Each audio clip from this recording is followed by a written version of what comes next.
Bonjour à tous. Alors, je reviens encore aujourd'hui pour une autre vidéo bouquin. Et aujourd'hui, il s'agit du livre, voilà, Un avion sans ailes. Voilà, je vous le montre, de Michel Bussy, un de mes auteurs français de thriller ou de polar contemporain préférés. C'est un auteur qui est très reconnu, populaire. On dit même qu'il est parmi le trio des meilleurs vendeurs des livres en français avec Marc Lévy et Guillaume Musso. Donc, il a déjà à son actif plusieurs livres. D'ailleurs, si vous me suivez, vous savez que j'ai déjà fait des chroniques sur d'autres livres qu'il a écrits et que j'ai absolument adoré. Si vous vous souvenez bien, il s'agit de Nymphéa Noire et de Maman à tort. Voilà, deux livres précédemment que j'ai lus et que j'ai absolument adoré et que je vous ai fortement recommandé. Donc celui-là, je crois que c'est son premier roman parce que je ne les ai pas lus dans l'ordre chronologique dans lequel il les a écrits. Celui-là, ce n'est probablement pas son premier roman, mais c'est un de ses premiers romans. En tout cas, c'est avec ce livre-là qu'il s'est fait un nom et qu'il est devenu très populaire. Voilà, donc Un avion sans ailes. Je vais tout de suite vous raconter le résumé. Donc, évidemment, Michel Bussy est un Français. Alors, la plupart du temps, jusqu'à présent, ses romans se passent en France. Et cette fois-ci, il se trouve à Jura, près du Mont Terrible. Donc, le roman est séparé en deux périodes. Il y a un accident d'avion. Comme vous pouvez voir, on parle d'avion. Qui s'est passé la veille du jour de Noël, 23 décembre 1980. Et l'autre partie de l'histoire se déroule exactement 18 ans plus tard, c'est-à-dire en 1998. Donc, on fait des flashbacks va-et-vient comme ça sur deux périodes très déterminées.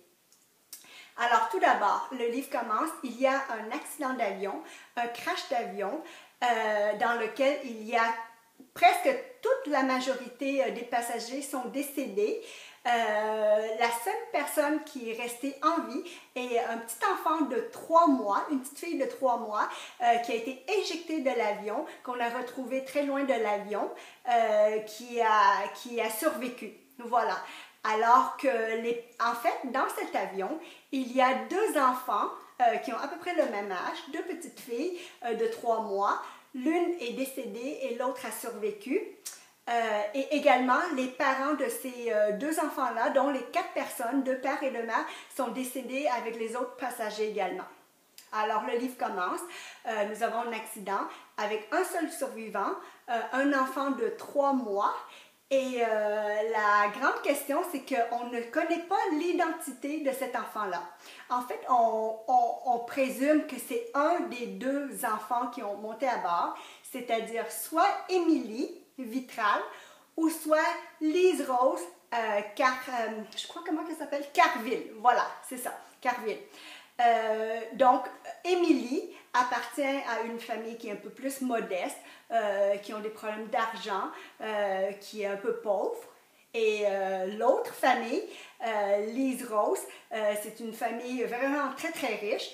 Voilà, alors c'est vraiment deux mondes complètement différents. Et on essaie de trouver qui est la vraie identité de cette fille. On a fait des recherches et finalement, après de longs mois de recherche, le juge a tranché que cet enfant est Émilie Vitral parce que apparemment la petite fille Lise Rose, qui appartient à une famille plus riche, avait un petit bracelet sur son bras et on n'a pas pu retrouver ce petit bracelet-là tout près du corps de l'enfant. Alors, c'est comme ça qu'on a déterminé que l'enfant était Émilie. Donc, Émilie va vivre avec sa grand-mère parce que ses parents sont décédés. Donc, c'est sa grand-mère qui élève seule sa petite fille, Émilie, et son frère, Marc. Voilà. Alors, évidemment, lorsque le juge a donné son verdict, ça n'a pas du tout plu à l'autre famille, la famille de Lise Rose. Alors, la grand-mère, extrêmement fâchée et insatisfaite du verdict, a engagé en privé un détective privé qu'on appelle Crédule Grand-Duc, et elle lui a donné 18 ans de temps pour essayer d'enquêter sur la vraie identité de cet enfant, parce que selon elle, c'est sa petite fille qui est survivante. Parce qu'à cette époque, ils n'ont pas pu faire des tests d'ADN ou de prise sanguine en 1980. Alors, ce détective privé fait énormément de recherches et à chaque année, il retourne à l'endroit où l'avion a fait un crash et il essaie de parler aux gens, d'essayer d'aller sur les lieux pour vérifier s'il ne peut pas retrouver un petit indice. Ils ont également passé une annonce dans les journaux pour voir si quelqu'un près de cet endroit-là a pu trouver une petite chaîne, la chaîne en or en question, qui pourrait éventuellement certifier l'existence de Lise Rose. Voilà. Ensuite de ça, on parle de 18 ans plus tard. Alors, la fille que, dans le fond, on ignore scientifiquement, médicalement, qui est son vraie identité, on a décidé de l'appeler Lily pour un diminutif de Lise Rose et de Emily. Donc, elle s'appelle Lily.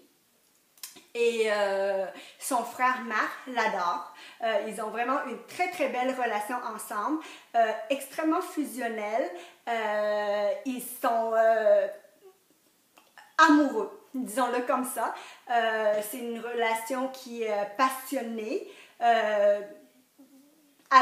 En fait, incestueuse parce qu'ils sont frères et sœurs, mais étant donné que le doute plane toujours, Marc s'était donné le droit d'aimer aimer Lily en fait, et Lily s'était également donné le droit d'aimer son frère parce qu'au fond d'elle-même, on n'est pas sûr à 100% de sa vraie identité. Donc, on ne sait pas à 100% si elle est vraiment la vraie sœur biologique de Marc. Alors, voilà. Alors, quelques jours avant ses 18 ans, le grand-duc, après toutes ces années de recherche, à la toute dernière minute, il a trouvé un indice qui pouvait révéler la vraie identité de cet enfant.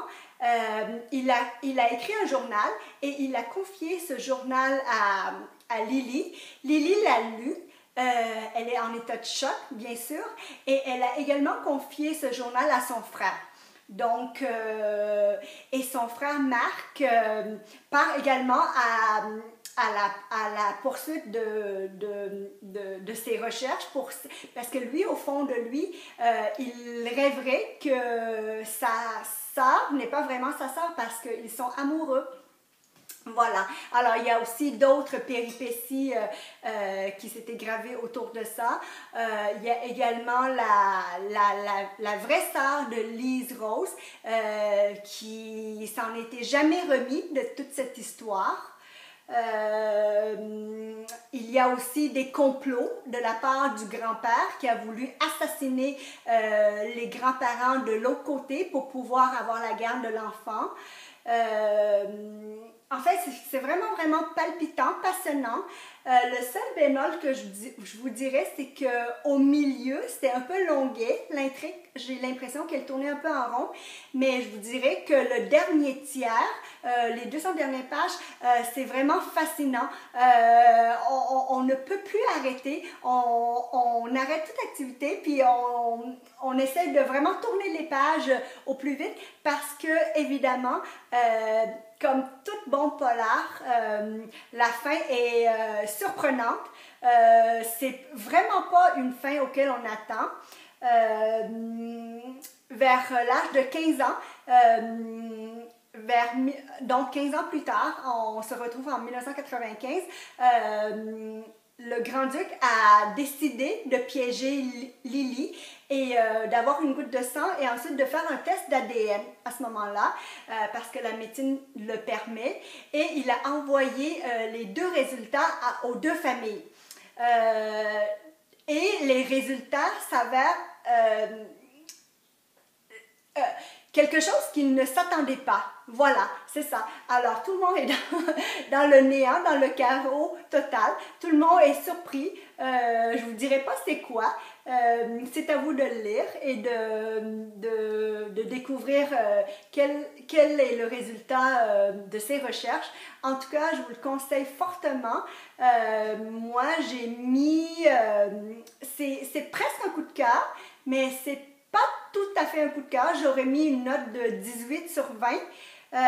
En tout cas, c'est une lecture qui est ultra addictive.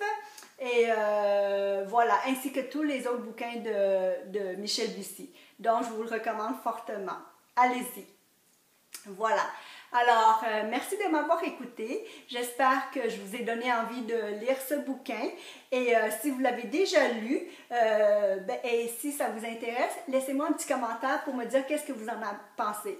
Mais je crois que d'après ce que j'ai pu comprendre, la majorité des commentaires sont surtout positifs et je suis entièrement d'accord. Voilà. Bye bye. Ciao. À la prochaine.